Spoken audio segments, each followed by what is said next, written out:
Man, you know, it's so good to find when everybody could come together and help somebody. Because I tell you, man, the way we raised up, everybody used to help one another. If you run out of food or run out of something at your house, you could always go next door and get what you need and help and being able, and everybody would help one another. It's so good to see everybody out here coming together and trying to help some people hold on to the land That's that right. the Great grandfather. great grandfather Grandmothers. and Yeah. grandmother were left him, and now they're fighting to try to hold on to them. And I know sometimes it's hard to try to ask somebody for help, but let me tell you, please be out here to help. That's Loving right. kindness is what this whole thing about. Hey, Yes. guess what? Where we go from here, we ain't gonna carry nothing either, yeah. So let us help you. Right. You've got to have a place got to to stay. got to have a place to stay. The Gullah way, loving kindness. Help somebody. Help. It make you feel so good each time you help somebody. And I know that I felt really good to see the crowd that came out on last Sunday, and not last Sunday, Sunday before last, and the enthusiasm. You know, to see that many people with the enthusiasm that we don't want to see Black people or Gullah people lose their land. They're part of this island. They are the ones that made the island what it is. It's the culture that everyone is so attracted to, and the calmness and the peace and the sacredness of the land. And that's important. So we are so happy that a lot of people came out, a lot of people donated online as well as at the fundraiser, and they're still donating. So we need more donations. We were at the auction on Monday, and a lot of our properties were auctioned off, but we still have a year and a day to redeem those properties. So we intend on redeeming all of those heirs' property that was auctioned off on Monday for those families to hold and to pass on to their generations, because that's what their forefathers wanted them to do, is to hold on to the land and pass it on to the next generation, the next generation, and the next generation. And that's what we want to live up to, that promise that we did that. To the best of our ability, we did that for many of our families on St. Helena Island. But that's all up and down the corridor. So the other people up and down the corridor, organize, pull together, get a team together, and start doing the same thing in your community, because it's needed. You know, one of the main things that I really love and care about is being able to work with some of the young kids and see how enthusiastic they is. You know, the whole key with me is the culture, and that's what I want to really keep alive. So I want to be able to teach them, and being able to teach and show them the culture, as far as going out in the boat fishing, going out in the woods hunting, riding horses. You know, being able is so much part of and farming, and knowing Mother Nature, knowing how to live off of Mother Nature. Most of your Gullah people going out in the creek, they had friends, far as what they call the moot crane. The crane tell them where the shrimp at. The beat alongside the boat, the paupers show them where the fish at. The paupers will take and run the fish up the creek. The old fellas go pull in behind it. And when the paupers get to the head, the paupers mud shoot up about 15 feet up in the air. They know it's their head. Then they hit side the boat. And when they hit side the boat, the paupers come out. And sometimes they come so close to the boat you could touch them. But the fellas go in there, and they get abundant of fish. And when they do, once they get the fish, then what they do is bring them back to the neighborhood. And as they come into the neighborhood, everybody know old Bull Green bringing some fish to the neighborhood. And they used to say, they used to sing this old song, mullet fish, man, bring your pan, 5 cents a pound, mullet fish.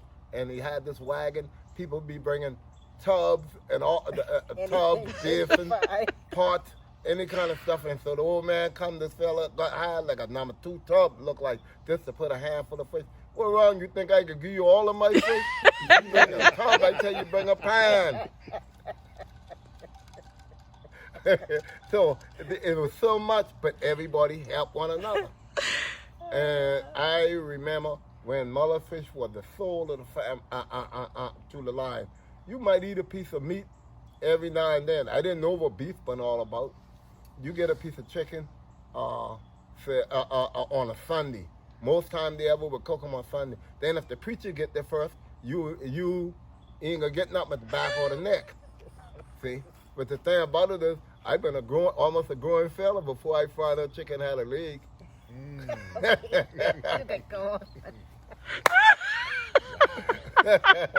The preacher get there first or the deacon get there first, they get all the best parts. But that's used to been, but then the deacon come through, they talk to the family, find out who working or who ain't working, who going to school, what the children doing, and they need to talk to. And if they need to talk to you, and special, they used to have them days, what they call it, the bad seed. The deacon used to have the bad seed. You have one kid in the neighborhood that's always doing wrong, causing all kind of trouble, they'd come talk to you 2 or 3 times. Deacon and the elders used to keep the bad seed out of the neighborhood. So them kids, they laugh and talk, we wrestle and fight one another. After we finish, get off, go eat lunch together. And play. So man, it's so much stuff that these kids need to learn. So that's what really. That's the loving kindness. So that's one of my mottos. Our motto is. Yes. Our motto is loving kindness, tolerance, and patience.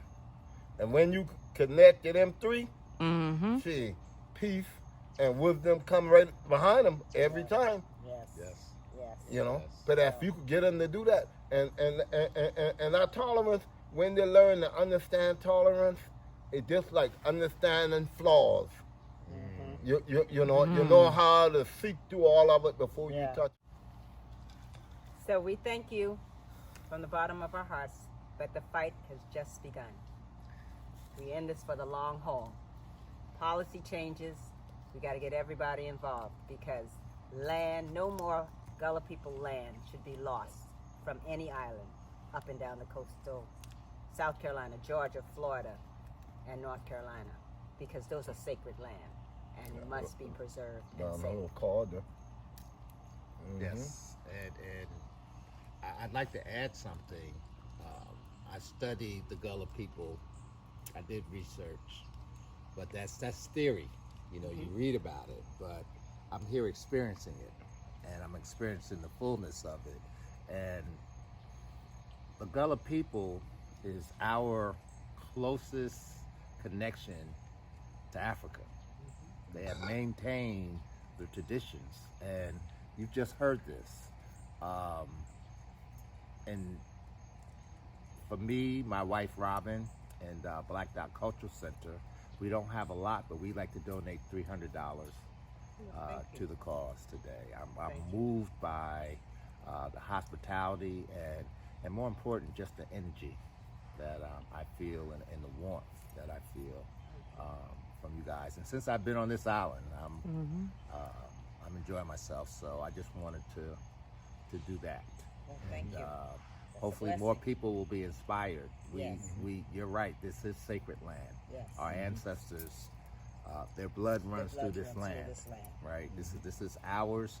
We need to keep it. If there's anything that we should stand up in this country to keep and maintain, is these lands. It's so important. Look at this. I mean, I don't want to leave. Mosquitoes tearing me up, and I don't want to leave. Tearing all of us up. But we're withstanding the mosquitoes. But thank you so much for your hospitality, and anything that I can do. I'm a phone call away, and I don't mind driving. It's 4.5 hours from here to Atlanta. So I'm part of that fight with you. Brother, you're with us. Asha. Thank you. Thank you.